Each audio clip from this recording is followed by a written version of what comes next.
help me! Oh, somebody help me!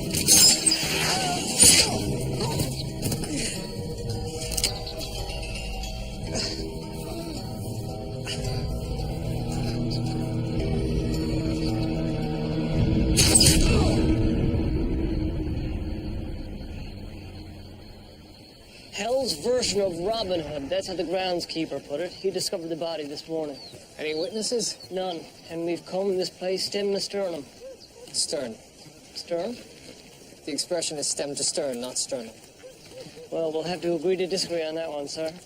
At any rate, the killer seems to have done an excellent job of covering his tracks. It's like he's vanished into thin air. Nonsense, George. The laws of physics dictate that any time two objects make contact, trace materials are exchanged. Therefore, a killer always leaves a calling card. No doubt, sir, but I was about to say that it's our victim who's left us the most interesting clue. Ah. Very good, George. Good morning, Detective. Morning, Doctor. Our victim's goodbye letter. W-Y. What does it mean? Your guess is as good as mine. Unfortunately, Dr. Grout died before he had a chance to finish. Doctor? Did you know him? By reputation, Francis Grout is one of the founders of the Grayson Institute. Oh, yes. What is it exactly? It's a research center for the brain. It's very well respected, with a reputation for pushing the boundaries of conventional thought. I should think you'd be right at home here.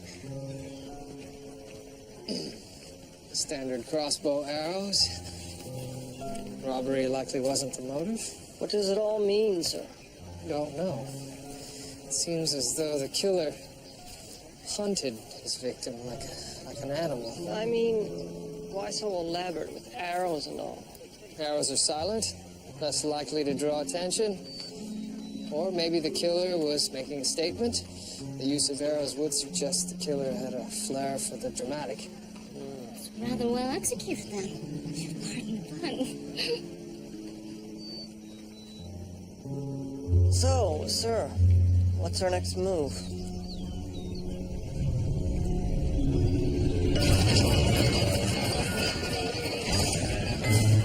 Every patient, every doctor, every orderly. I want every name associated with Dr. Grout or this Grayson Institute searched for the initials W.Y. Sir.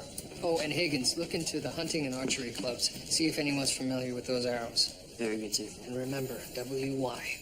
Sir, if I may, what if W.Y. are not initials, but part of a larger word, like Wyoming or... Gentlemen, why not consider the possibility that it could be either? Sir. Murdoch, someone in your office to see you. She says she wants to help you with the case. A witness? Well, sort of. Sort of? Sir, pencil. The medium. Maybe she has another message for you from beyond. Hello, Miss Pencil. I understand you might have some information for I know who killed the doctor. You do? He keeps coming to me. Who does? Again and again, the hooded figure, like the Grim Reaper. The Grim Reaper. I know it sounds absurd, but I knew he was going to kill a doctor, and now he has. And I've seen other deaths, too. These other deaths. Tell me about them.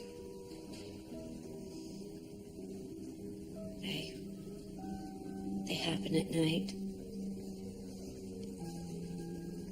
Always with an arrow. I can't seem to make out the other victims, except for the final one. And who is that? It's you.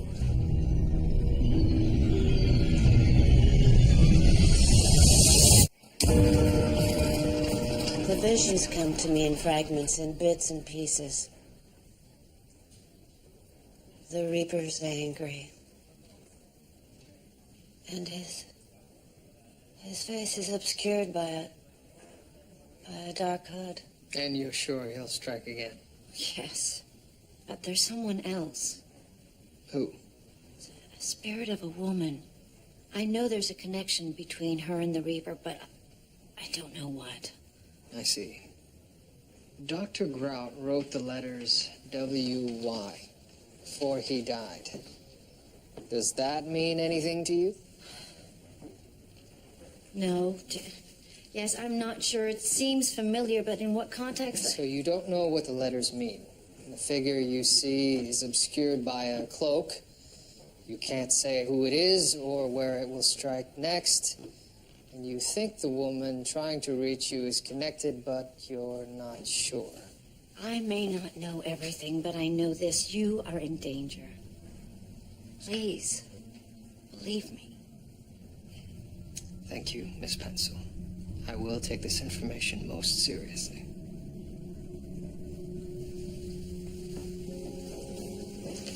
Constable, could you please see Miss Pencil?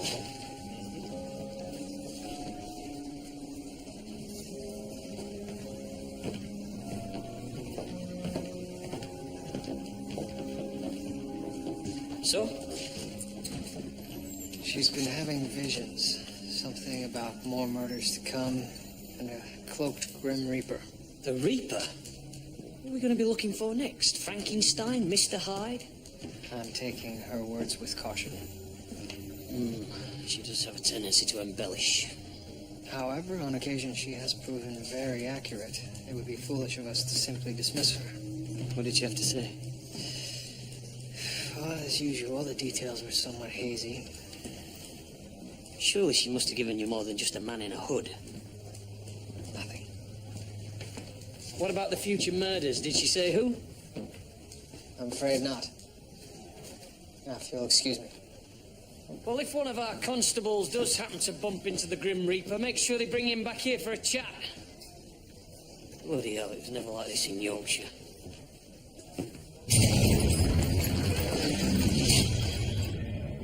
I've completed my examination, Detective. It would seem that Dr. Grout's cause of death was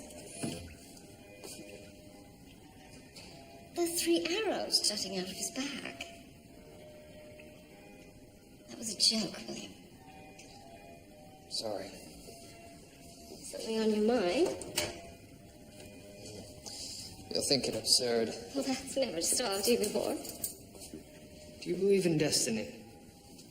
Weighty topic for an afternoon's post-mortem. Yes, well, normally I take comfort in knowing God has a plan. However, when that plan involves my demise... Your demise? What on earth are you talking about, Willie? Miss Pencil came by today. The medium. Yes. Said she had a vision about me. I was fated to die. Well, you mustn't confuse the words of a medium with the words of God. Yes, so what do we have? Something quite interesting. The first 2 arrows missed the vital organs completely, but the third directly pierced the aorta. So death would have been instantaneous. Precisely. But for that kind of accuracy, the killer must have been virtually standing over it. So the perpetrator must have seen Dr. Grout writing the letters, yet he chose not to erase them. Perhaps he felt that the letters were gibberish? Or he wanted us to find them. Francis was more than merely a partner. He was like a brother to me. Do you know of anyone who might have wanted to harm him, Dr. Grayson? No, none at all. Staff loved him, his subjects loved him. I can't think of anyone here who's had harsh words with Dr. Grout. And what about outside of the Institute? Did he have family? The Institute was his family. I see. Do you recall what he was doing the last time you saw him? Yes, he was in the common room with his subjects. Subjects? You mean patients? This is not an asylum, Detective. Everyone here possesses a brain which is, well, what shall we say, special. Special. Some are genius, some damaged, some just a mystery. We hope that this research will one day be able to control dementia, brain fever, female hysteria, things of this nature. Fascinating. And just how many subjects were under Dr. Grout's care? No, all of them technically, but there were 3 which were of personal interest to him. Oh, I'd very much like to meet them. Yes, of course. Francis was primarily interested in subjects who were, in one way or another, trapped inside our own minds. That's Miss Pringle, playing the violin. Miss Pringle possesses an extraordinary brain for a woman. For a woman? Well, men have a brain capacity of up to 19% larger. Women's brains are not designed for complex thought, their reproductive organs sapping energy from any further development. And this has been proven. Well, there are naysayers, of course. You know, they said the same of Darwin. Now, the fascinating thing about Miss Pringle's case is that 2 years ago, she suffered a carriage accident, and when she awoke from her coma, she did so with a heightened sense of empathy, as if able to sense the emotions of others. Now, Mr. Horton. Now, Mr. Horton here is quite the opposite. He is unable to sense emotion, but he does possess an extraordinary recall. Mr. Horton can recite 1,000-digit pi, and when he does so, he sees each digit as a different color. Synesthesia. Oh, you're familiar? I've read about it in the medical journals. Dr. Galton's work is particularly intriguing. Well, then you should find Mr. Horton quite fascinating. Mr. Horton, what day was July 7th, 1888? Saturday. Sunny. High of 71 degrees. Impressive. Please. Mr. Horton, I'm Detective Murdoch. What can you tell me about your last meeting with Dr. Grout? We met to play chess. He wore a navy blue jacket with a red tie, cigar stains on his fingers. And did you play chess? He had no time. 16 steps, click. 16 steps, click. He means Dr. Grout walked 16 steps as he left. The click was the latch as the door closed behind him. With time, one becomes accustomed to Mr. Horton's means of communication. Detective Murdoch, Miss Catherine Barrington, our head nurse. It's a pleasure. Did you speak with Dr. Grout yesterday? Yes. He seemed a little distracted. But of course I last saw him in the morning, which was not his finest hour. If only I'd known what was about to happen. If you'll excuse me. Yes, Richard, what is it now? Richard Binney, the third subject under Francis' care. A stroke left him almost completely paralyzed and unable to speak, although his intellectual faculties remain completely intact. And the bell? His means of communication. He can move only a single finger, one bell for yes, two for no. To be quite honest, it can grow rather tiresome. Oh, and the gentleman with him? Andrew Nesbitt, not one of Dr. Grout's subjects. Mr. Nesbitt has the ability to see in 3 dimensions, like the great Da Vinci. They refer to him as Mr. Tinker, due to the fact that he's perpetually repairing something. Mr. Nesbitt, Mr. Binney, I'm Detective William Murdoch, investigating the death of Dr. Grout. I wonder if either of you saw him yesterday. No. Mr. Binney? Richard saw nothing. I'd prefer if Mr. Binney answered for himself, thank you. No, thank you both. I'll need you to confirm the whereabouts of each of the patients when Dr. Grout went missing. Yes, of course. Surely you can't seriously believe that anyone here is capable of murder. Until proven otherwise, everyone is a suspect, Doctor, including you. I see. Well, good day, Detective. Good day.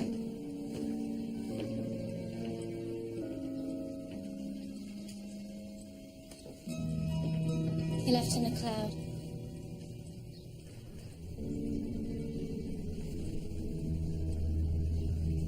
A cloud? A dark cloud. It was in his eyes. Something was troubling him. You spoke with him? I didn't have to, Detective. I could see.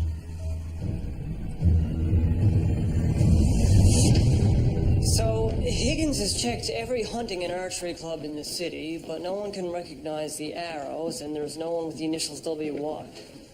And this institute? There was a West Sydney young who interned here briefly, but he moved to England about 2 years ago. We're still waiting from Scotland Yard to confirm. Very good, George. So, Dr. Grout arranges to play chess with one of his patients. Something changes his mind. He tells no one of his concerns. He leaves in a cloud of worry and is found dead the next morning. So why did he leave? An appointment of some sort? I searched his office. There was nothing in his appointment book.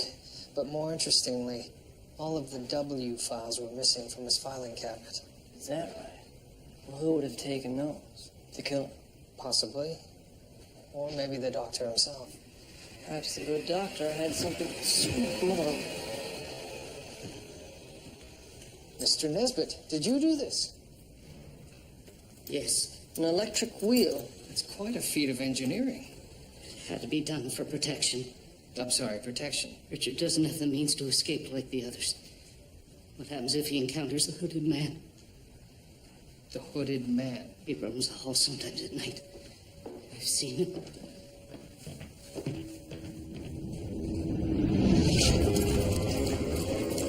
A little larger. And the cloak, it drapes a little more. And the crossbow's in his left hand. Yes, that's it. Thank you. That's all for now. Yes, sir.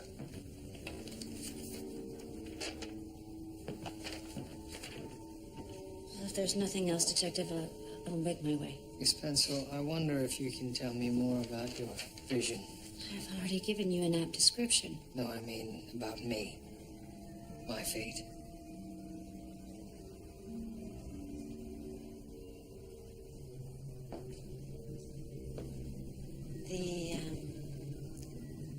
The dreams are always the same. It starts with a noise, a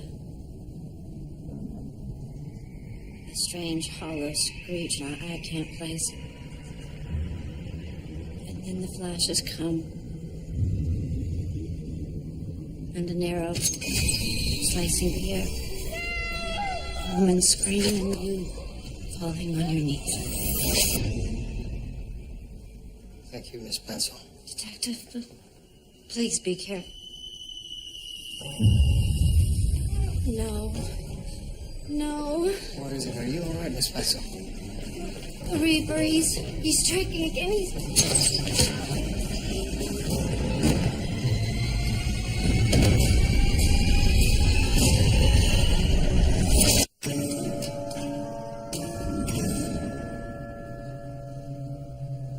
Mr. Nesbit was last seen in the common room around 10, sir. And the body was found. About an hour ago by janitorial staff. The doors are locked every evening at 8 p.m., suggesting that the perpetrator would have been someone who had access to the Institute.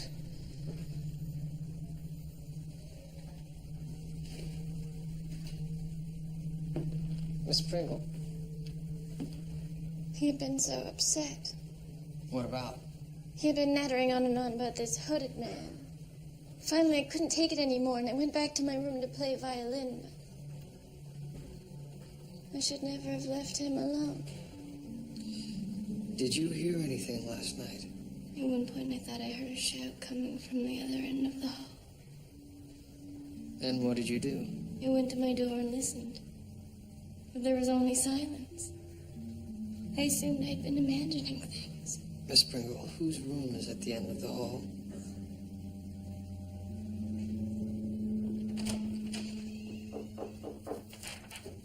Mr. Horton? Ah, Mr. Horton. Detective Murdoch? I wonder, did you hear anything unusual outside your door last night? Scream, 24 pause, boom. Scream, 24 pause, boom. 24? 24 hours in a day, 24 carats in a gold nugget, 24 steps past my door, 24, 24, 24. Thank you, Mr. Horton. So, the Reaper is in this hallway.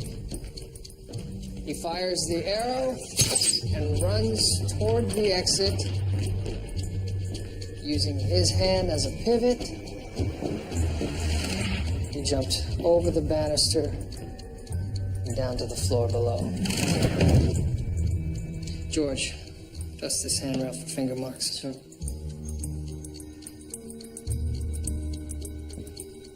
What is it?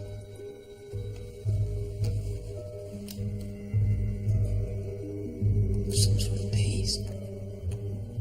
I don't know. Detective, perhaps you should see this. We found him in a closet. It's as if he was trying to escape or something. 1 ring for yes, 2 for no, correct? That would be yes. Mr. Binney, were you alone last night? Was Mr. Horton with you? Did you see who killed him? Was it a man? Was it a woman?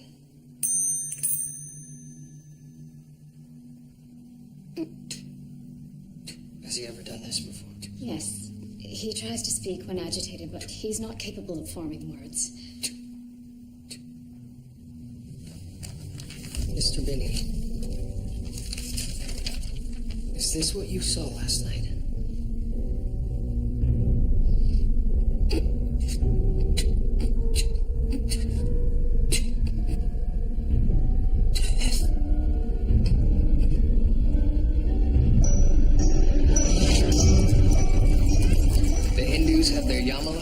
Christians have the 4 horsemen. The Egyptians have their god Osiris. Oh, spare me the history lesson, Murdoch. Why would the killer wear a Reaper costume? 2 reasons. It conceals his identity and it spreads fear. But it's more than just a simple costume, sir. He's deliberately chosen to dress theatrically. The embodiment of death. He's trying to draw attention to himself? I think he wants to be remembered. And the victims? Any connection between Nesbit and Grout?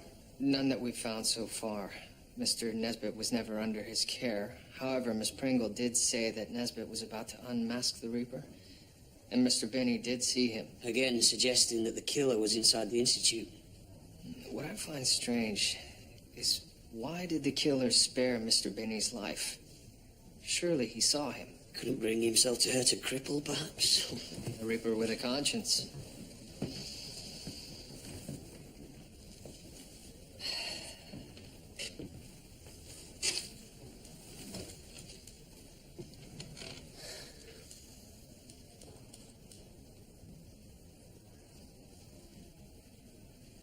What are you doing? What do you think I'm doing? I'm thinking. Could you possibly think in a slightly different manner? For God's sakes, Murdoch, it works for you. Actually, it does work. We need to put someone inside that institution. And you'd be the bloody perfect candidate with that strange noggin of yours. But, sir, they already all know me. Then what about someone else? Someone that we're both familiar with. Me, Detective? Yes, we need someone to go undercover inside the Institute. To spy? Observe is the term I'd prefer to use. How delicious. Now, before you agree, Miss Pencil, I must warn you, there have been murders. Danger is involved. It's not me that's in danger, Detective. Green triangle. No, wait. Square.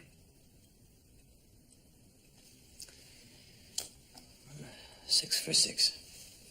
It's remarkable. And you say you also possess the ability to channel the afterlife. I don't know why the spirits have chosen me. Miss Pencil, might I ask what it is that you hope to achieve by being here? I want to understand me. Why I am the way I am. Why I'm so different than others. And we would love to help you, but I do have to caution you. We have experienced a number of incidents here. I've heard. But the visions are coming more than ever as of late, and the situation is critical. I am willing to accept the risks involved. Well, of course, I can't promise you anything. But, Miss Pencil, we would be honored to help you explore your sixth sense.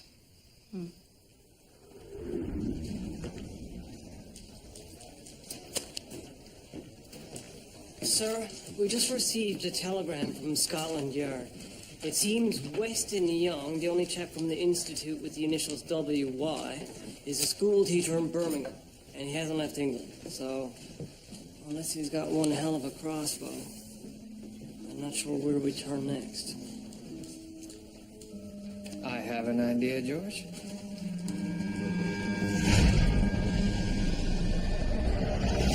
The typeface is 8-point serif from a standard Remington. There were no finger marks on the letter or a return address on the envelope. You think the killer may have written this letter, sir? Possibly. It may also be an anonymous tip from someone who wants us to know about Wickham. Why not just come forward then? Perhaps they were frightened. If the killer did send it, why would he do that? This letter and the WY at Dr. Grott's murder scene would suggest someone wants us to know about Wickham, whoever or whatever it is. Perhaps it's just some sort of game to him, like he enjoys riling us. Of course he's enjoying it, but I'm not, and you lot better not be neither. Now find out what the bloody hell Wickham means. Mulligan, give me that. Wickham? Doesn't ring a bell. Perhaps in conjunction with the Grayson Institute. No, I'm sorry. You feel that there's a connection? 2 people are dead, both with ties to the Institute. What do you really know about it? Or Dr. Grayson, or Dr. Grott, for that matter. Like I said, they're very well respected in the medical community. Was it always this way? As far as I know, but I can make some inquiries. I would very much appreciate that. Wickham? No, I have no idea what that means. Whatever it is, Dr. Grout wanted us to know about it, so much so that he died writing it. Could it have been a former patient, a place perhaps, something in his childhood? Do you know what happens to the brain of a dying man, Detective? Well, starved of oxygen, the brain begins to shut down. Practically speaking, the mental building blocks begin to collapse, releasing random sparks of thought, which in these final moments make sense only to God. This WY, which Francis wrote very lightly, has nothing to do with anything. This letter didn't come from a dying man. It came from someone with intimate knowledge of this murder. Furthermore, most likely intimate knowledge of this facility. Well, if anything comes to mind, Detective, you'll be informed immediately.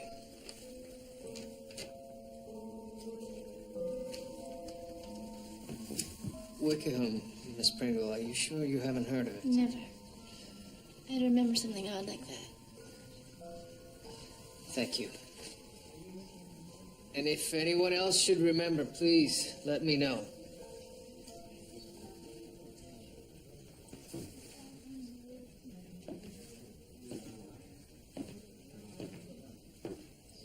I don't believe we've met.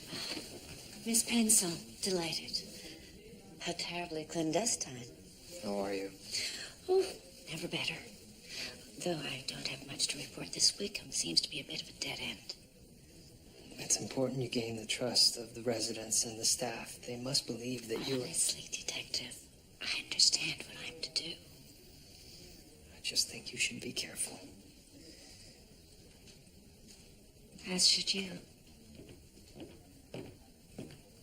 No, Detective, I've not heard of Wickham. Though if I should, I shall call you at once. Thank you, Miss... Pencil. How about you, Mr. Binney? Have you heard of this Wickham? No. Nurse Barrington, I was hoping perhaps you've heard of Wickham. Yes, Wickham. I'm afraid not. Are you sure? Quite. Is something troubling you, Nurse Barrington? I can assure you, Detective, I am absolutely fine. I've just had a marvelous breakfast, and it's a beautiful day, and... Oh, be careful, Richard. I'm all right. Yes, fine. No harm done. Detective... Yes. Miss Barrington, a word word, please. I must go.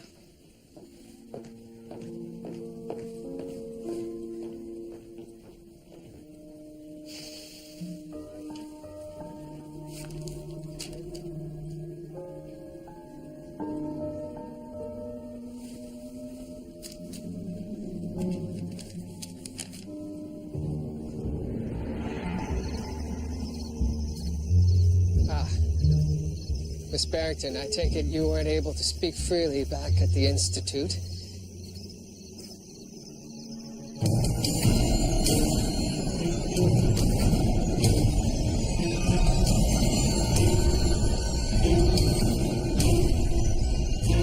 First a doctor, then a patient, now a nurse. All we need now is an orderly. We'll have the whole collection. She went to great lengths to conceal our meeting. How on earth did the killer find out about it? My bet is that he followed her. Lurking in the shadows is what these murderous types are good at, Murdoch. What's this? We found it in her purse. We've buried Wickham too long. The time to act is now. FG. Francis Crab. Dated 2 days before his murder. This is what she was bringing you. So it would seem. It also suggests that Wickham is deceased. Dead? Now, why would that stop us? Ah, yes. Why, indeed. Perhaps you don't need me after all. Nonsense, Inspector. I ask that you concentrate on what we know. A young woman with a connection to this place. Close your eyes. Breathe in.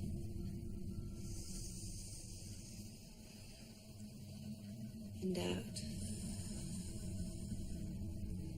Spirit in the hall.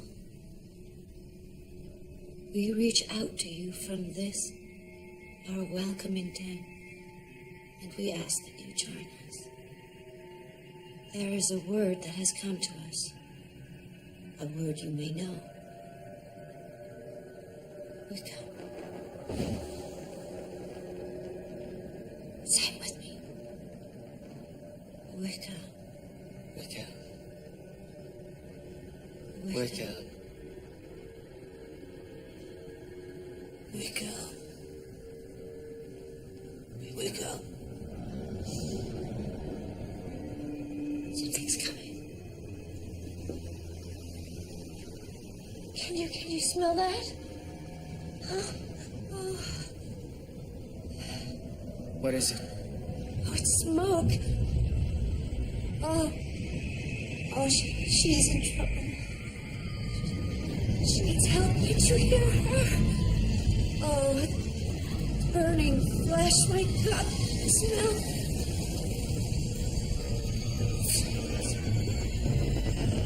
Stop the flames.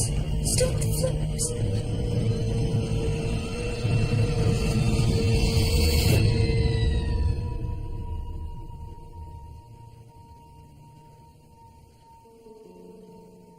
She's gone.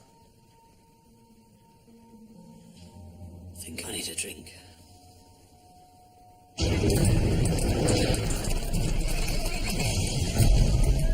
These are the records of every fire in the city during the last 10 years. We'll divide and conquer, each of us taking a third. Keep your eyes peeled for the word Wickham. Spelling, sir? Wykeham. Check everything. Arsonists, victims, firemen, even the family cat. Why fires?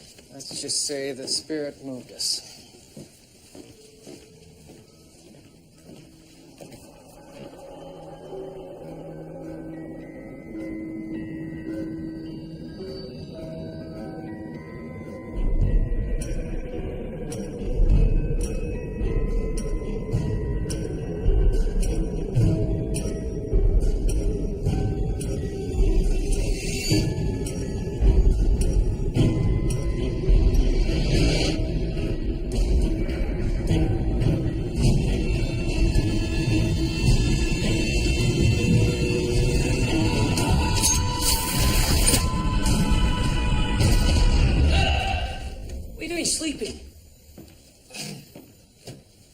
Sorry, I must have dozed off.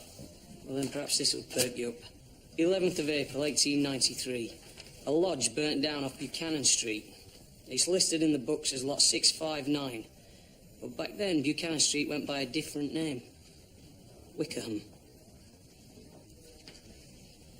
Did a young woman happen to die in the fire by chance? Sophia Chaucer, age 22. Her remains were found in the basement, burnt beyond recognition. Oh, I'll have to find out who the owner of the lodge was. Crabtree's way ahead of you, me old mucker. Someone you're very familiar with. Our good friend, Dr. Grayson. Oh, and try and stay awake.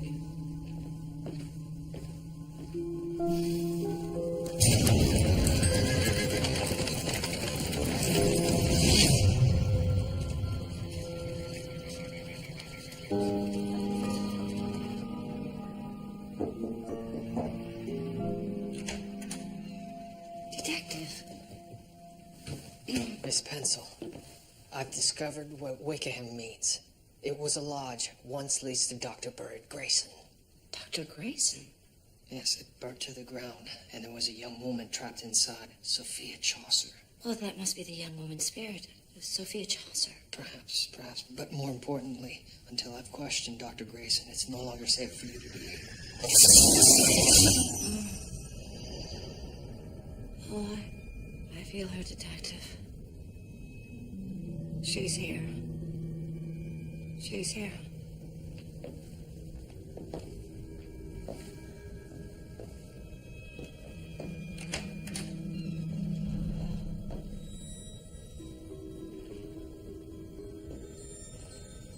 Sophia?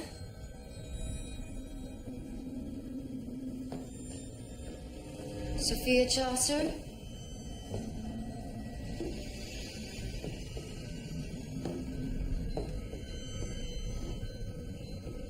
She's here. I can feel her. What does she want? She says that...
Yes, you can.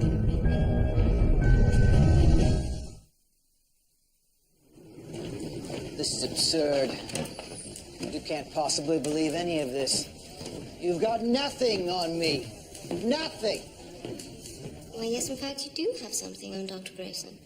According to Miss Chaucer's family doctor, she did have a connection with him. Epilepsy. Epilepsy? She had quite a severe case. Her doctor recommended she speak with Dr. Grayson. How does a young woman admitted to the Grayson Institute end up burned to death at Wickham Lodge? I think I may know how. No? After our last discussion, I looked into the history of the Institute. And? You were right to have your suspicions. How do you mean? I spoke with some colleagues who have treated former patients of the Institute. The rooms are quite disturbing. What happened to Sophia had nothing to do with me. She had epilepsy. You used her as a guinea pig, and whatever procedure you performed on her didn't work, did it? All surgery is a risk, Detective. And what I did was attempt to give her a chance at living a life with some degree of normalcy. Did you? Or did you, in fact, know the procedure wouldn't work, and that's why you performed it off the premises at Wickham? I performed it at Wickham because this type of surgery is years ahead of its time. And not everyone can understand that. No, not everyone can understand a horrific failure. A failure?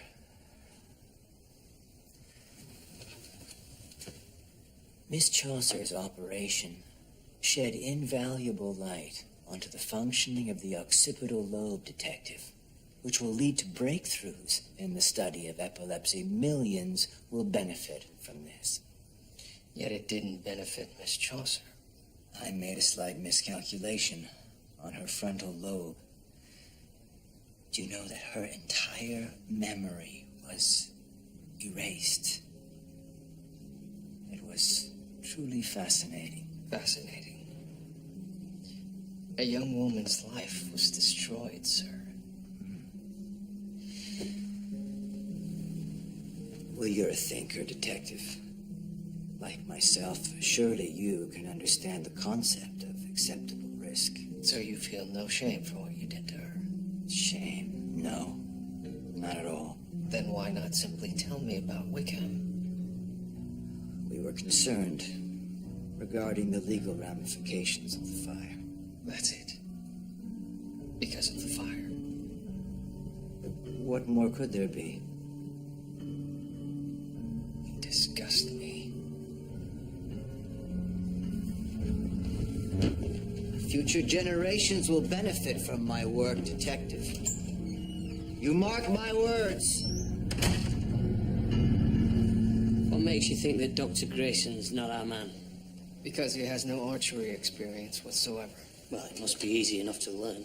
Rudimentary skills, perhaps. But these murders have displayed an expert hand. Perhaps he's in cahoots with someone on the outside. Then why not kill Miss Pencil and I when the opportunity presented itself? It's as if he wanted me to follow him and find the conveniently hidden Reaper costume in Dr. Grayson's office. Just like he wanted you to find out about Wickham. Something about this does stink, I'll give you that, Murdoch. Sir, I've been trying to track down Miss Chaucer's family, but her mother passed away during labor, and her father died due to complications from quinsy just a few months ago. No other family? None. But there is one other thing. It seems Miss Chaucer was something of an archer. Oh?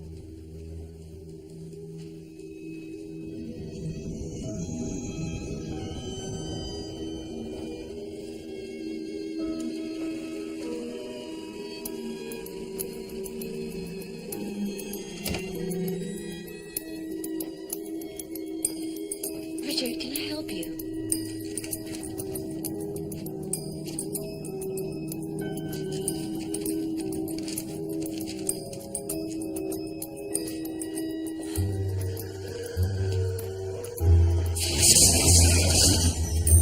It's all right, Richard. She's coming again. That girl from the lodge, Sophia, I don't know what she wants.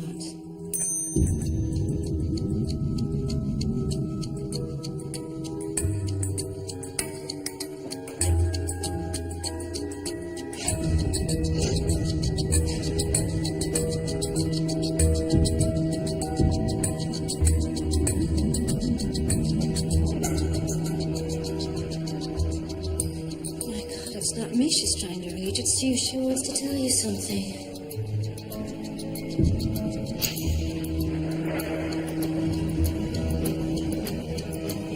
She says she wants you to be the man she fell in love with.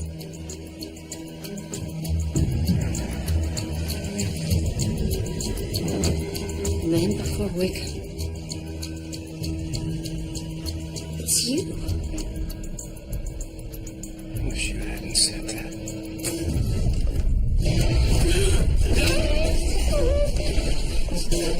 Please stop.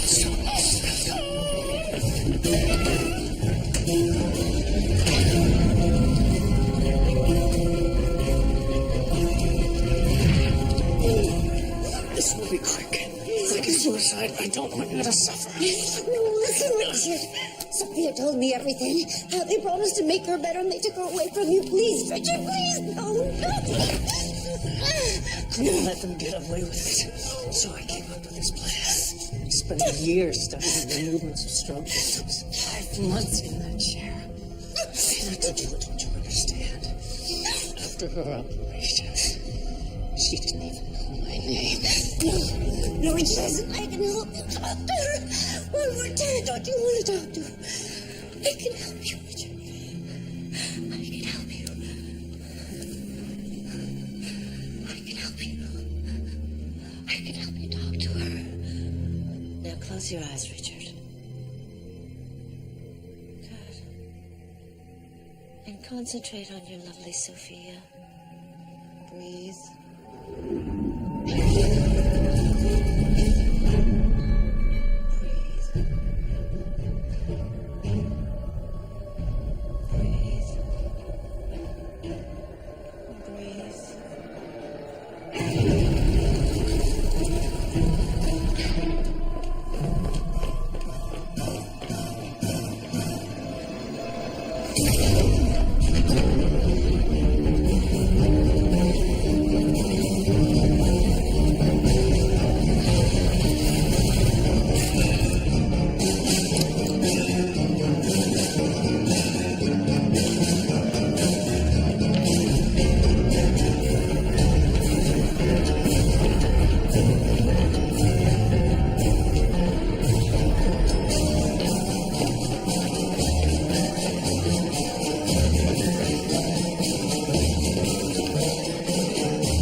Miss Pencil, wait! Are you all right?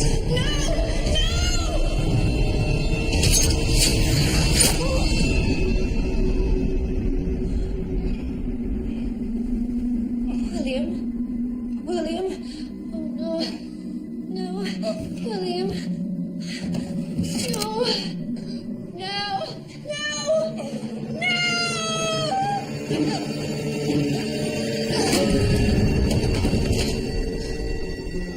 Detective? Help! Somebody help! Detective? Are you all right, Detective?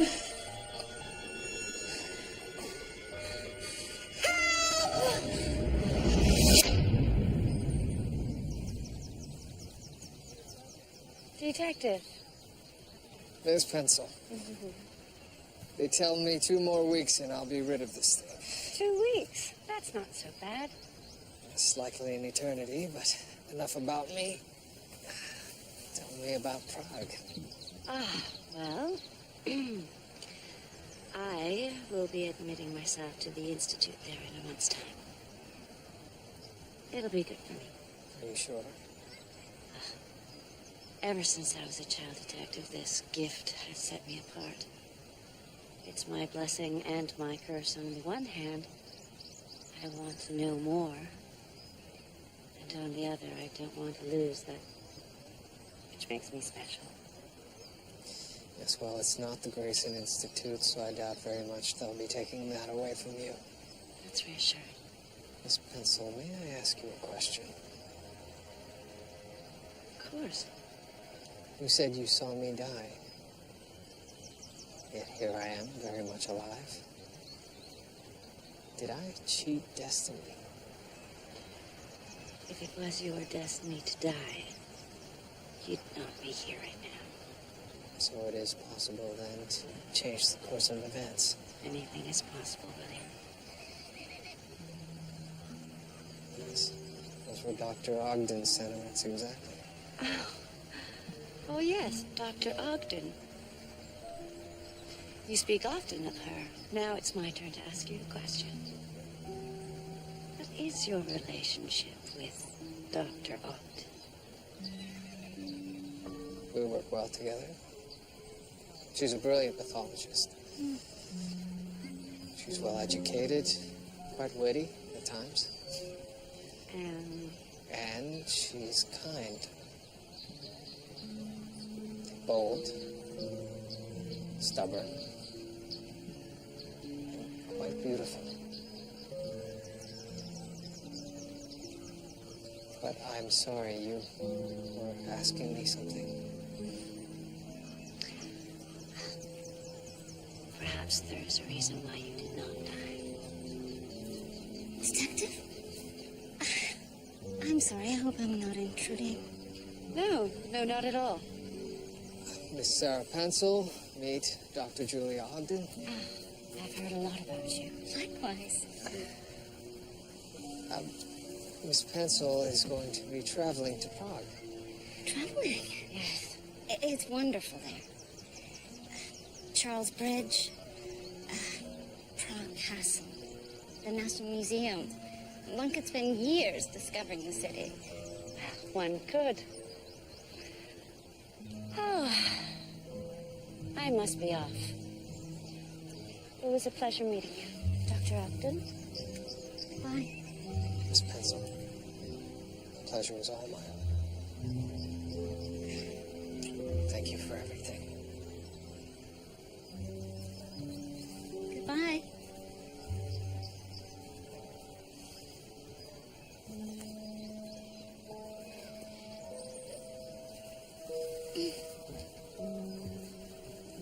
I didn't know you'd spent time in Prague. Yes,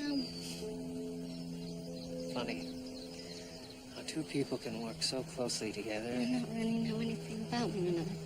Exactly. You must tell me all about Prague.